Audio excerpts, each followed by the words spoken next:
you don't need. Here is the Grand Seiko SBGH337. This uses the 62GS case, which still might be my favorite Grand Seiko case design, and this one is in steel. It's 40 millimeters across, has 100 meters of water resistance, and man, that dial, lavender with almost a spiral guilloche pattern, it's spectacular, like in the literal sense of that word. With this dial, the sword hands, and the case angles, for me, this is one of the most beautiful watches Grand Seiko has made in the last few years, which is a hell of a statement. Oh hey, it's a Tudor Black Bay 58. We've seen a lot of these now. Hold on a second. What's that on the dial? This is the goddess of victory. Her name is Nike. See, I live pretty close to the headquarters of a famous company which also goes by the name Nike, and this watch was a very small limited edition collaboration with Tudor and Nike. This watch was only available to a few employees at Nike, and on the case back it even says, if found, please return to 1 Bowerman Drive, which is the address for Nike in Beaverton, Oregon. I think this collaboration is amazing. It makes me think that I should look into a You're Terrific Tudor Pelagos that is permanently sized for only 7-inch wrists. Let's make that happen.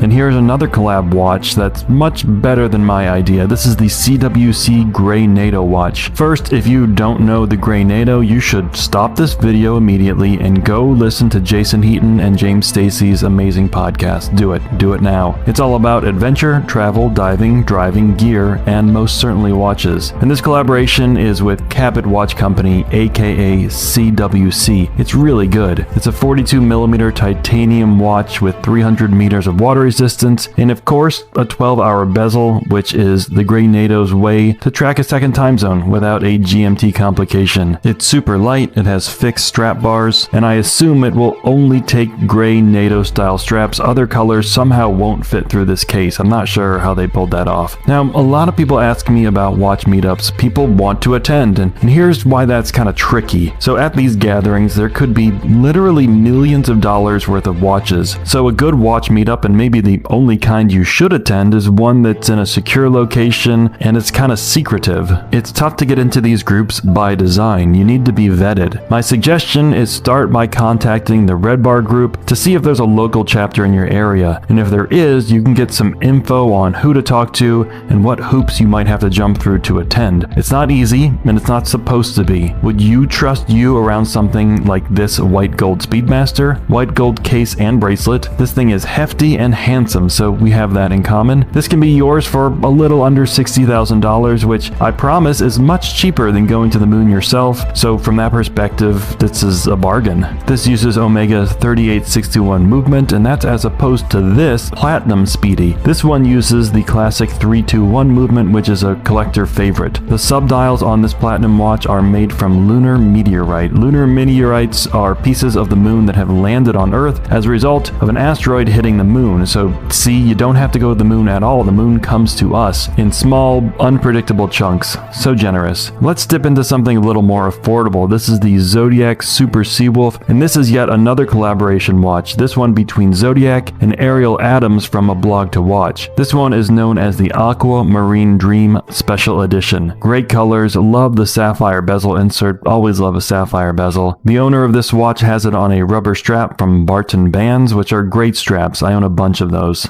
On the back of this watch is a handwritten message, "I'd rather be swimming," which is almost always an accurate statement for me. I would, even right now. It's not you, it's me. But until I'm in the water next, here's an older Zin 103. This one is in steel and has a countdown bezel. There have been and are a lot of Zin 103 watches, and this one in steel with the red argon stamp on the dial. This isn't one that Zin makes anymore. They make a titanium version with the argon stamp, and they make a steel 103 without the argon stamp, but not this exact combo anymore. I really like Zin watches, and I want to feature more on this channel. I contacted Zin in Germany a few months ago, and they'd love to send me watches to review, but they just don't have the means to get them to me affordably, since as they explained it, they're a pretty lean operation. I guess I'll just have to stop by Frankfurt am Main someday and visit them in Germany. This was my first time seeing the JLC Polaris Perpetual Calendar. Wow, what a watch. 42mm steel case that's less than 12mm millimeters thick with 100 meters of water resistance. $36,000, which is kinda not a terrible price for a water-resistant perpetual calendar watch. Perpetual calendar meaning that, in this case, if you keep the watch running, you won't need to set it manually until the year 2100. This watch is so cool that as I was recording video of it, someone took it out of my hand to look at it. Not the owner, mind you, just another addict. Nicely finished movement and case, as you'd expect from this price and from one of the most famous watchmakers of all time. Another famous watchmaker, Patek Philippe. This is the Aquanaut Travel Time. Now, I don't use the word grail much because I don't have a grail. I don't think I ever could. But this watch is in that category for a lot of people, and I don't think they're wrong. What makes this a travel time watch is that the buttons on the left side of the case allow you to move the hour hand, one of the hour hands, in 1 hour increments, leaving a second hour hand at a second time. That also indicates with the apertures on the dial that read local and home, blue for night, white for day. I would like to own this watch. I would like that very much. Another dual time watch from a Swiss heavy hitter. This is the Vacheron Constantin Overseas Dual Time. 41 millimeters, 150 meters of water resistance, $31,000, but it comes with a rubber strap, so you know, worth it. This one has an AM/PM indicator at 9 o'clock. That's showing the AM or PM of the larger hour hand, the one with the red triangle. And then there's the date at 6 o'clock. This uses Vacheron's 5110 manufacture caliber, which is quite a looker. 60 hours of power reserve and a 22 karat gold rotor weight with a compass motif etched on it. Check this out. A Breitling with a ceramic case and a tourbillon at 12 o'clock. This is the Top Time B21 Shelby Cobra edition. 44 millimeters in diameter, 15.4 millimeters thick, 100 meters of water resistance. I can't tell you how many times I've been swimming with a watch and wished that it had a tourbillon.